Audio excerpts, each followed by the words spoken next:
U.S. economy could actually be back at the pre-pandemic levels later this summer. That's a big milestone. The bad news, though, is that the U.S. is still down almost 8 million jobs relative to before the pandemic.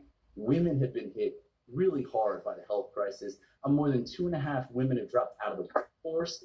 Minorities and low-income workers are also struggling. So that's why we heard President Biden last night make the case for further investments in the economy.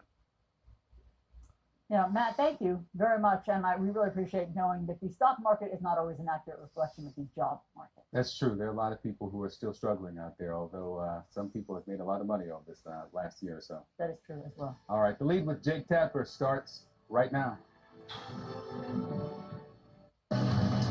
President Biden already hitting some bumps in the road. Isn't that what he's trying to fix? The lead starts right now.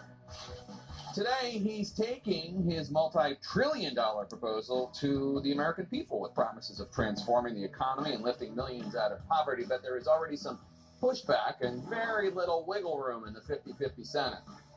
Let me out. Fresh new CNN polls showing how eager Americans are to get vaccinated and get back to normal. Plus, a mystery attack with an alleged invisible energy wave. People falling ill near the White House. Who might be behind it? That's coming up.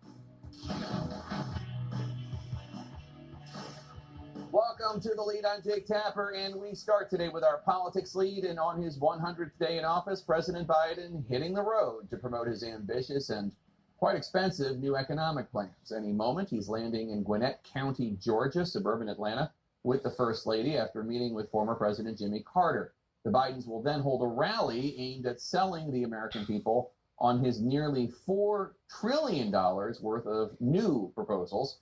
This is part of what the White House is calling the Getting America Back on Track tour. Rallying public support will be crucial for the White House, given that today, just hours after his first address to a joint session of Congress last night, Mr. Biden is already facing pushback, not just from Republicans, but also from members of his own party. CNN's Caitlin Collins is live for us in Duluth, Georgia. And Caitlin, what are we expecting to hear from President Biden at this rally this evening?